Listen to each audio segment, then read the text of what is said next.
शांति।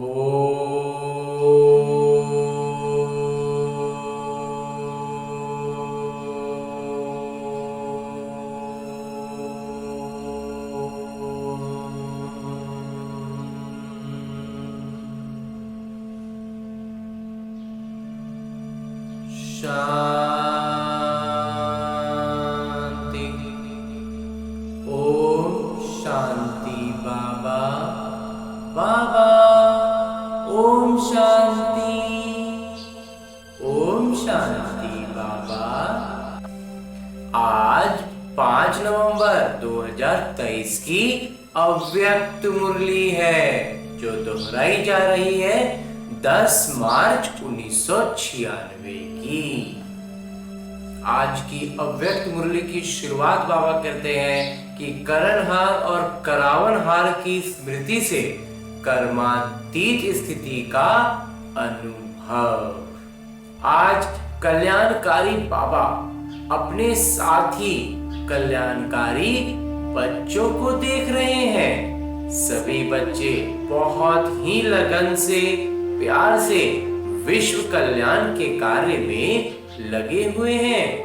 ऐसे साथियों को देख बाबा सदा वाह साथी बच्चे वाह ये गीत गाते रहते हैं। आप सभी भी वाह वाह के गीत गाते रहते हो ना? हाँ जी बाबा। आज बाबा ने चारों ओर के सेवा की गति देखी, साथ में स्व पुरुषार्थ की भी गति को देखा। तो सेवा और स्व पुरुषार्थ दोनों की गति में क्या देखा होगा? आप जानते हो बाबा क्या देख लिए? सेवा की गति तीव्र है, वह स्व पुरुषार्थ की गति तीव्र है। क्या है? कौन सी गति तीव्र है? स्व पुरुषार्थ की या सेवा की? दोनों संतुलन में है? नहीं है। तो विश्व परिवर्तन की आत्माओं को व प्रकृति को संतुलन कब मिलेगी? अगर संतुलन में नहीं है तो प्रकृति और ये विश्व की सारी आत्माएं, इनको संतुलन कैसे मिलेगा? क्योंकि संतुलन से जो आप सभी को संतुलन मिली है, बाबा की संतुलन, बाबा इतना संतुलित बताते हैं, हर चीज का ज्ञान देते हैं। उसके बाद बाबा कहते हैं हमें ये जो संतुलन मिला है वो औरों को भी तो मिलेगा ना। तो अंतर क्यों? कहलाते क्या हो? कर्म योगी या सिर्फ योगी? नहीं बाबा, कर्म योगी हो ना? हाँ जी बाबा। पक्का है ना? हाँ जी बाबा। तो सेवा भी कर्म है ना? सेवा भी जो कर रहे हो वो भी तो कर्म है। कर्म में आते हो, बोलते हो, वह दृष्टि देते हो, कोर्स कराते हो, म्यूजियम समझाते हो, ये सब श्रेष्ठ कर्म अर्थात सेवा है। तो कर्म योगी अर्थात कर्म के समय भी योग का संतुलन, जब कर्म में है, कोई भी अपना कर्म कर रहे हैं, उस वक्त भी योग की स्थिति में रहे। लेकिन आप खुद ही कह रहे हो कि संतुलन कम हो जाता है। इसका कारण क्या है? अच्छी तरह से जानते भी हो, नई बात नहीं है। क्या कारण है ना? बाबा कहते हैं ये भी हम जानते हैं, इसमें कोई नया बात नहीं है, बहुत पुरानी बात है। बाबा ने देखा कि सेवा व कर्म और स्व पुरुषार्थ अर्थात योग युक्त, सेवा हो, कर्म हो, स्व पुरुषार्थ हो, सब सारे कर्म क्या होंगे? योग युक्त होंगे। तो दोनों का संतुलन रखने के लिए विशेष एक ही शब्द याद रखो। वो कौन सा शब्द है? बाबा करावनहार है और मैं आत्मा, मैं फलानी नहीं, मैं आत्मा करणहार हूँ। करवा वो रहे हैं, मैं सिर्फ निमित्त हूँ। इसके अलावा और कुछ भी नहीं सोचना है, तो हम हमारी स्थिति योग स्थिति में हम आ जाएंगे। तो करण करावनहार, ये एक शब्द आपका संतुलन बहुत सहज बना देगा। एकदम संतुलन करना ना एकदम आसान हो जाएगा जब हम इस भावना, इस एक शब्द को पकड़ के रखेंगे, करण करावनहार। तो स्व पुरुषार्थ का संतुलन या गति कभी भी कम होती है। उसका कारण क्या है? कभी भी उसकी गति कम हो जाती है, उसका कारण क्या है? करणहार के बजाय मैं ही करने वाली हूं या वाला हूं। करणहार के बजाय अपने को करावनहार समझ लेते हो। बहुत से कार्यों में हमें ये भ्रम हो जाता है कि ये काम तो हम कर रहे हैं। जैसे ही ये भ्रम होता है ना, बस वहीं सारा काम रावण के चंगुल में फंस जाते हैं। बाबा को भूल जाते हैं कि मैं नहीं कर रहा हूं, बाबा करवा रहे हैं। बस इसी स्मृति को तो रखना है, मैं कर रहा हूं। जो भी जिस प्रकार का भी माया आती है उसका गेट कौन सा है? मैं कर रहा हूं। जैसे ही ये भावना आ गया, ये भ्रम हो गया कि हम कर रहे हैं, खत्म। माया का सबसे अच्छा और सहज गेट जानते ही हो, मैं। तो ये गेट अभी पूरा बंद नहीं किया है। ऐसे बंद करते हो जो माया सहज ही खोल लेती है और आ जाती है। मतलब खाली बोलते हैं ना, सटा देते हैं दरवाजा, उसको लॉक नहीं लगाते, कड़ी नहीं लगाते। नहीं लगाएंगे तो क्या होगा? सटाया हुआ रहता है, माया आती है, खोल लेती है, घुस जाती है, क्योंकि हम मैं को छोड़ ही नहीं पाते हैं। अगर करणहार हूं तो कराने वाले अवश्य याद आएंगे। कर रही हूं या कर रहा हूं, लेकिन कराने वाले बाबा हैं। बिना करावनहार के करणहार बन नहीं सकते। हम बस एक निमित्त हैं। जब तक वो नहीं कराएंगे हम तो कुछ करेंगे ही नहीं। तो ये भावना हमेशा रहेगी तो माया दरवाजा नहीं खोल पाएगी। दोहरे रूप से करावनहार की स्मृति चाहिए। एक तो बाबा करावनहार है, दूसरा मैं आत्मा भी इन कर्मेंद्रियों द्वारा कर्म करवाने वाली हूँ। एक तो बाबा मुझसे करवा रहे हैं, मुझ आत्मा से करवा रहे हैं, और मैं आत्मा भी खुद से नहीं कर रही हूँ। मैं आत्मा भी इस शरीर के द्वारा ये काम करवा रही हूँ। इससे क्या होगा कि कर्म करते भी कर्म के अच्छे या बुरे प्रभाव में नहीं आएंगे। इसको कहते हैं कर्मातीत अवस्था। बहुत धन्यवाद बाबा। बाबा इतना अच्छा समझा रहे हैं कि एक तो पहले खुद को करणहार मानना है, करावनहार बाबा है।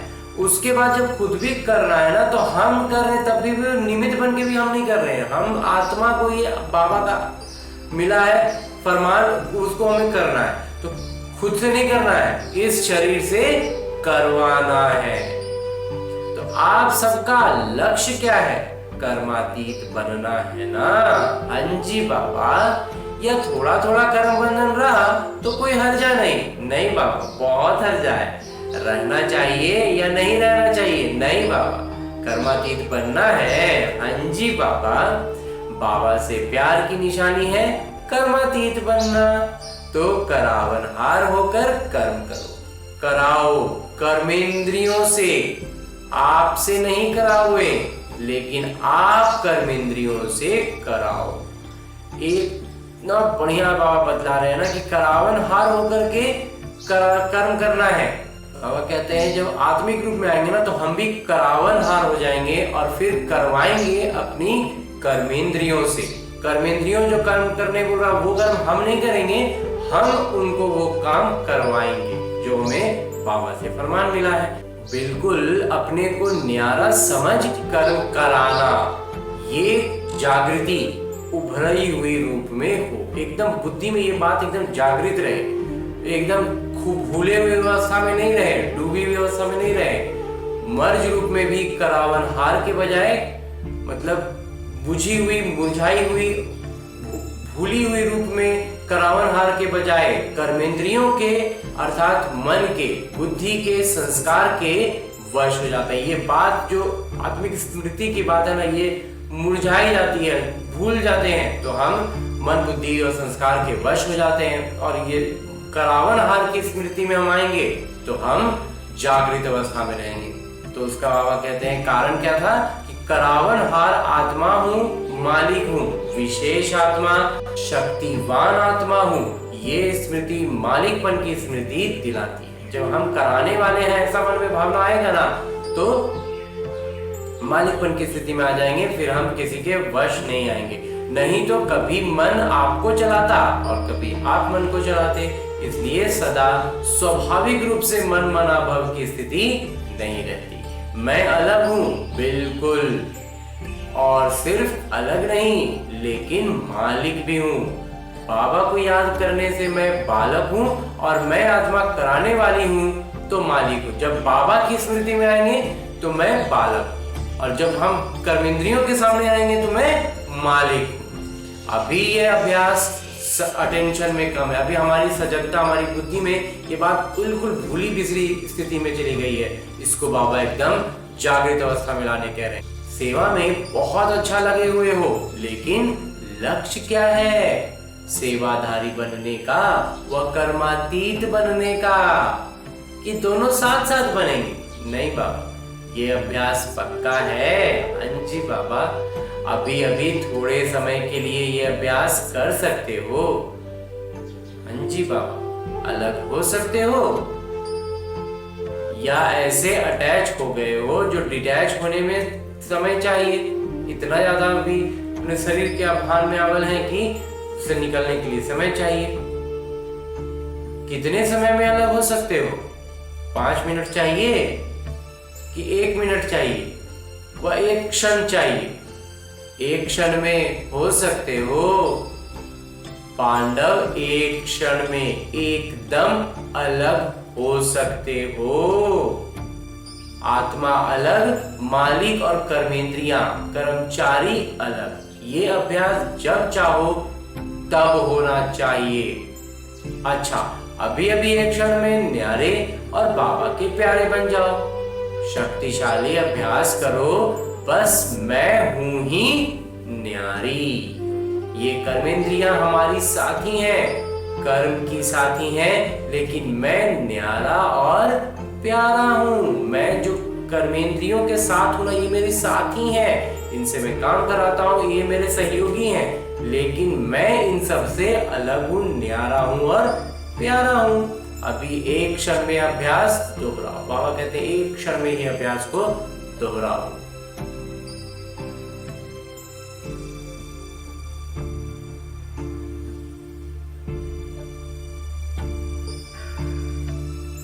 अभ्यास सहज लगता है या मुश्किल है? सहज है बाबा।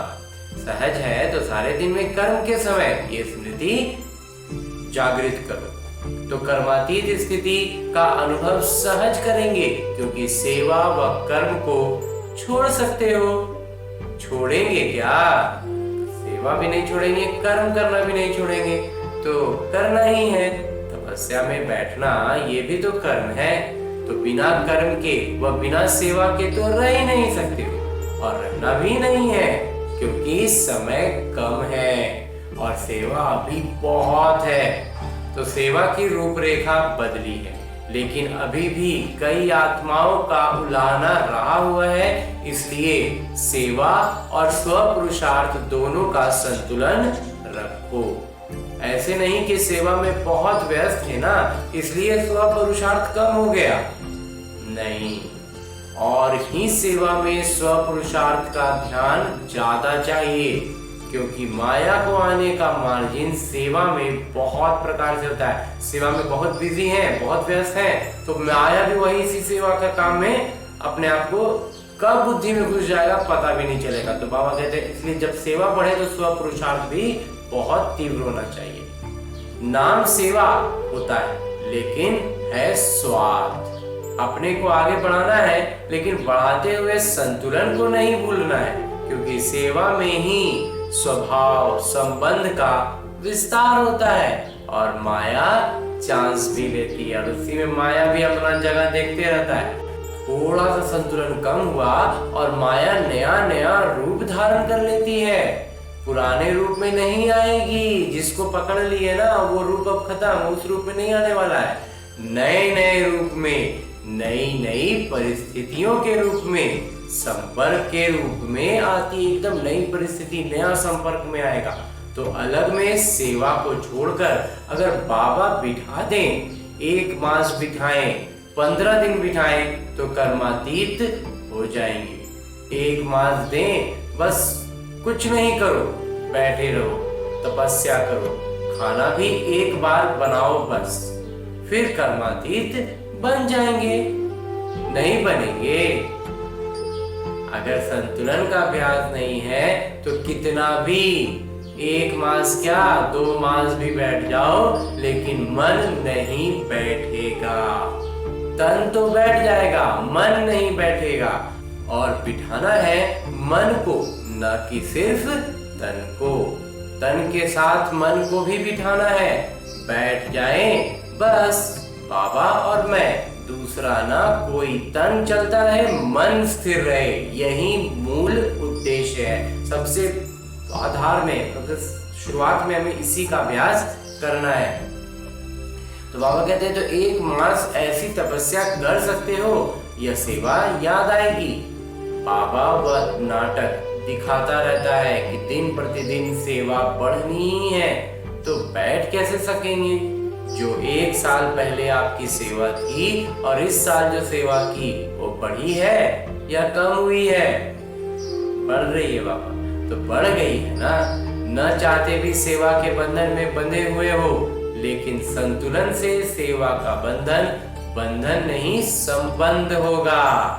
जैसे लौकिक संबंध में समझते हो कि एक है कर्म बंधन और एक है सेवा का संबंध, तो बंधन का अनुभव नहीं होगा, सेवा का मीठा संबंध है। तो क्या अटेंशन देंगे? किस बात पर हमें ध्यान देना है? सेवा और स्व पुरुषार्थ के संतुलन पर। सेवा में अति में नहीं जाओ। अब सेवा में भी एकदम अति में नहीं चल जाना है, बस मेरे को ही करनी है, मैं ही कर सकती हूँ, नहीं। कराने वाले करा रहे हैं, मैं निमित्त करनहार हूँ। तो जिम्मेवारी होते भी थकावट कम होगी। कई बच्चे कहते हैं बहुत सेवा की है ना तो थक गए, माथा भारी हो गया है। तो माथा भारी नहीं होगा। जब करनहार बनकर करेंगे, बाबा का फरमान को बस हम निमित्त बन के करेंगे, तो माथा भारी नहीं होगा, थकावट नहीं होगी। और ही करावनहार बाबा बहुत अच्छा मसाज करेंगे। जो बाबा है ना वो बहुत अच्छे से एकदम बुद्धि में मंथन होगा ना, तो एकदम पूरा मन शांत सुकून में आ जाएगा और माथा और ही फ्रेश हो जाएगा। थकावट तो नहीं होगी, ऊर्जा और अतिरिक्त मिल जाएगा, एकदम पूरा और ज्यादा एनर्जाइज हो जाएंगे। जब विज्ञान की दवाइयों से शरीर में ऊर्जा आ सकती है, तो क्या बाबा की याद से आत्मा में ऊर्जा नहीं आ सकती? आ सकती है बाबा, आ सकती नहीं, आएगी ही बाबा। और आत्मा में ऊर्जा आई तो शरीर में प्रभाव तो स्वाभाविक पड़ता है, अनुभवी भी ना। हाँ जी बाबा, कभी कभी तो अनुभव होता है, फिर चलते चलते लाइन बदली हो जाती है और पता भी नहीं पड़ता है कब धीरे से माया खींच लेता है, बाबा से हाथ छुड़ाने लगता है। जब कोई उदासी, थकावट या माथा भारी होता है ना, फिर होश आता है कि अरे ये क्या हो गया, ऐसे कैसे हो गया, क्यों हुआ? लेकिन सिर्फ एक शब्द करनहार और करावनहार याद करो। मुश्किल है या सहज है? सहज है बाबा। बोलो हाँ जी बाबा, बहुत सहज है बाबा। अच्छा, अभी 9 लाख प्रजा बनाई है, विदेश में कितने बने हैं? 9 लाख बने हैं। और भारत में बने हैं? नहीं बने हैं। तो आप ही समाप्ति के कांटों को आगे नहीं बढ़ने देते। संतुलन रखो। डायमंड जुबली है ना, तो खूब सेवा करो, लेकिन संतुलन रखकर सेवा करो तो प्रजा जल्दी बनेगी, समय नहीं लगेगा। प्रकृति भी बहुत थक गई है, आत्माएं भी निराश हो गई हैं। और जब निराश होते हैं तो किसी को याद करते हैं। जब भी निराश होते किसी को याद करते हैं, भगवान पिता को याद करते हैं। लेकिन उनका पूरा परिचय न होने के कारण आप देवी देवताओं को ज्यादा याद करते हैं। तो निराश आत्माओं की पुकार आपको सुनने में नहीं आती। आती है कि अपने में ही मस्त हो। दयावान होना, बाबा को भी क्या कहते हैं? दयावान। और सब धर्म वाले दया जरूर मांगते हैं, सुख नहीं मांगेंगे, लेकिन दया सबको चाहिए। तो कौन है देने वाले? आप देने वाले हो ना, या लेने वाले हो? लेकर देने वाले, दाता के बच्चे हो ना, तो अपने भाई बहनों के ऊपर रहमदिल बनो। और रहमदिल बन सेवा करेंगे तो उसमें निमित्त भाव स्वतः ही होगा। किसी पर भी चाहे कितना भी बुरा हो, लेकिन अगर आपको उस आत्मा के प्रति रहम है तो आपको उसके प्रति कभी भी घृणा या ईर्ष्या या क्रोध की भावना नहीं आएगी। रहम की भावना सहज निमित्त भाव को जागृत कर देती है।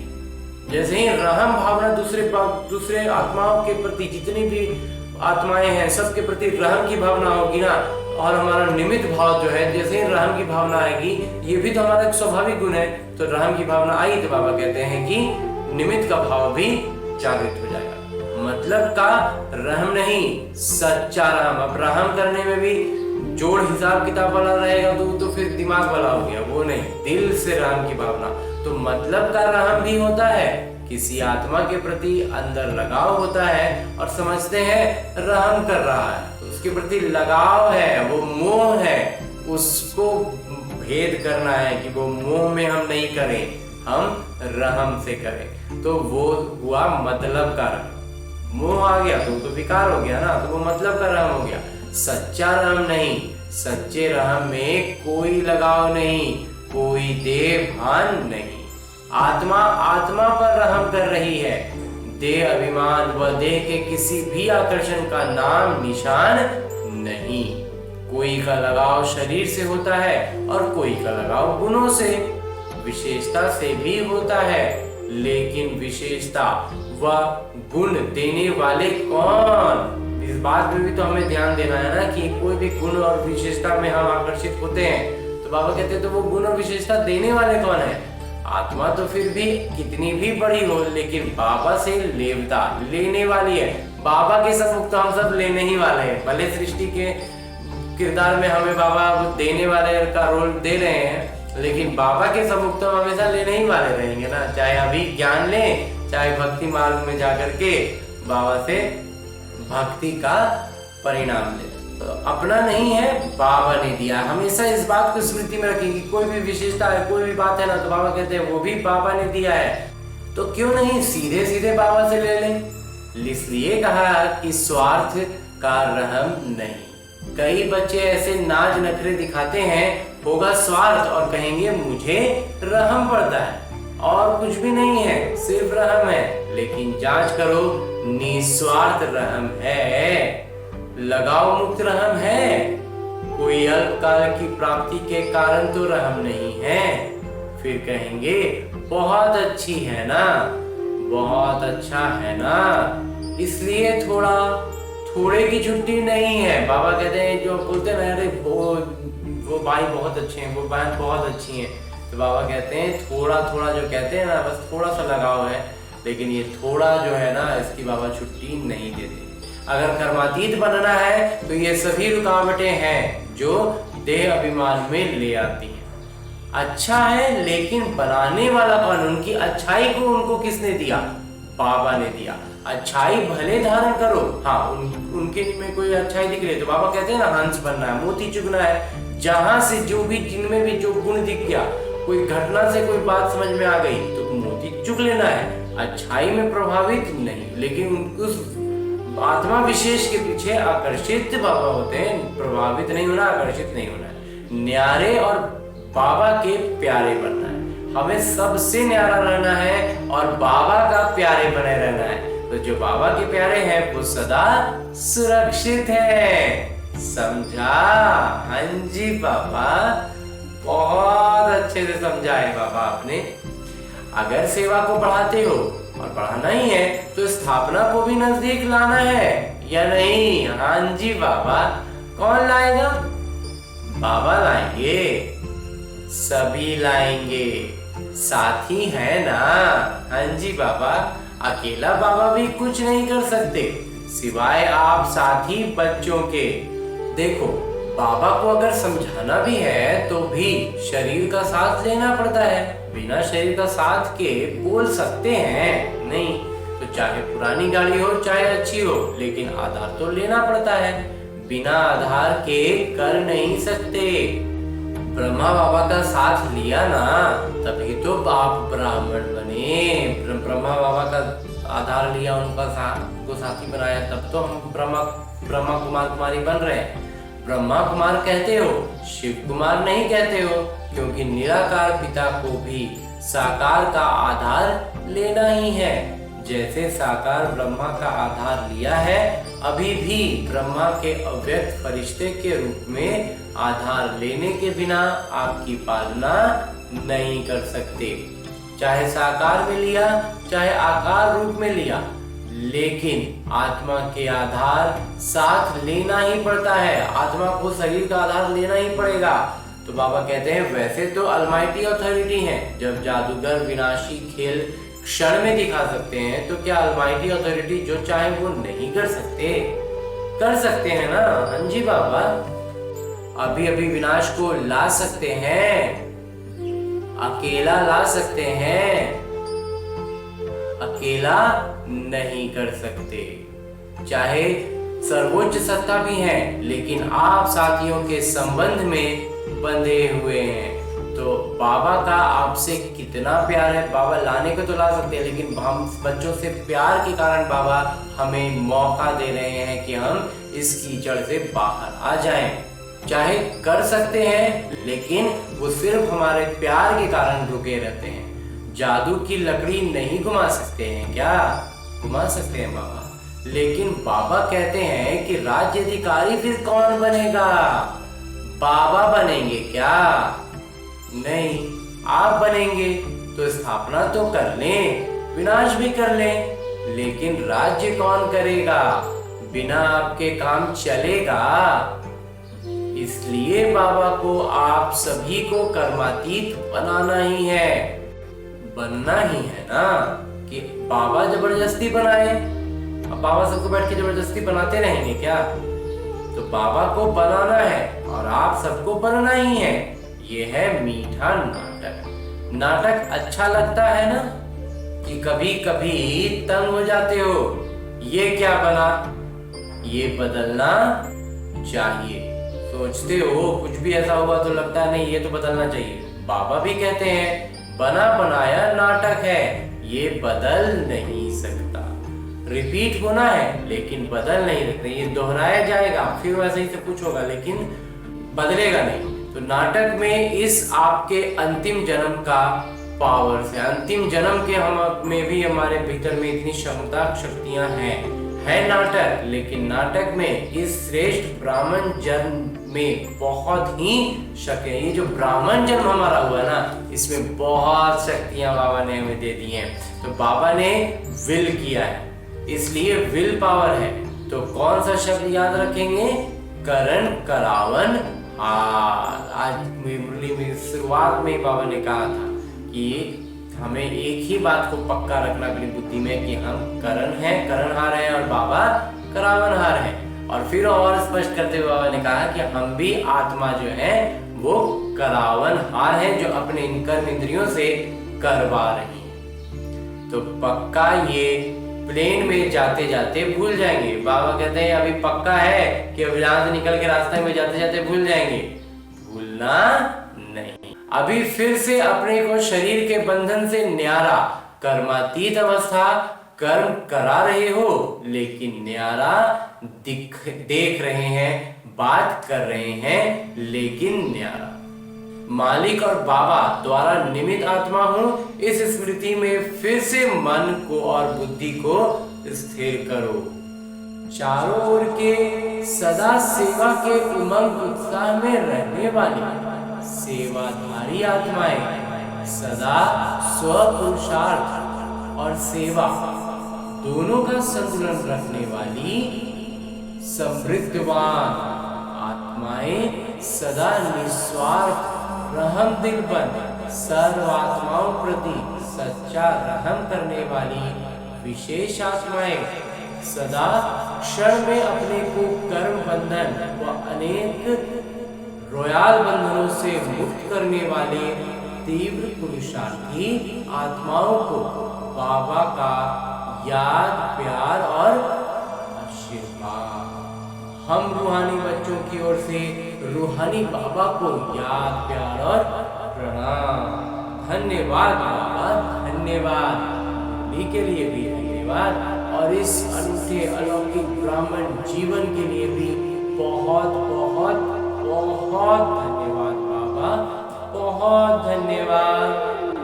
और आगे मेरे बाबा वरदान दे रहे हैं। वरदान देते हुए मेरे बाबा कहते हैं, आज्ञाकारी बन बाबा की मदद व दुआओं का अनुभव करने वाले सफलता मूर्त भव। बाबा की आज्ञा है मुझ एक को याद करो। एक बाबा ही संसार है, इसलिए दिल में सिवाय बाबा के और कुछ भी समाया हुआ न हो। एक मत, एक बल, एक भरोसा।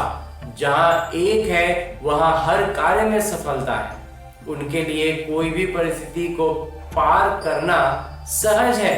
आज्ञा पालन करने वाली बच्चों को बाबा की दुआएं मिलती हैं, इसलिए मुश्किल भी सहज जाती है। जो बाबा को दिल से पहचान लिए ना, वो फिर उनको बाबा की दुआएं लगने लग जाएंगी। तो अभी कल परसों की मुरली में बाबा ने कहा था ना कि दुआओं से जब हम भरपूर रहेंगे तो हमारा पुरुषार्थ बहुत सहज हो जाएगा।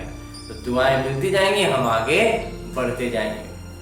और अंत में स्लोगन, मुरली का उद्देश्य है कि नए ब्राह्मण जीवन की स्मृति में रहो तो कोई भी पुराना संस्कार उभरेगा ही नहीं। ऐसा हो नहीं सकता है कि कोई पुराना संस्कार उभर जाए अगर हम लगातार ब्राह्मण जीवन की स्मृति में रहें।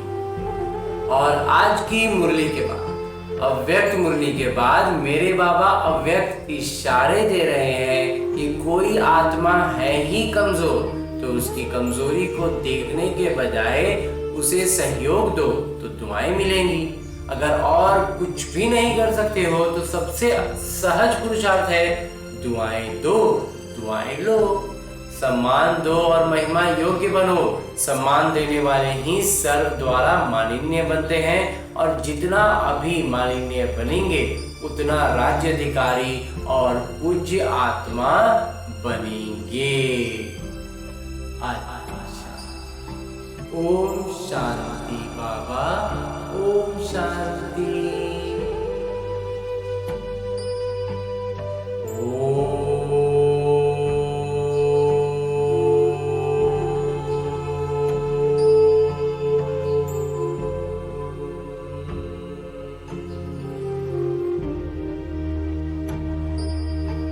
शांति।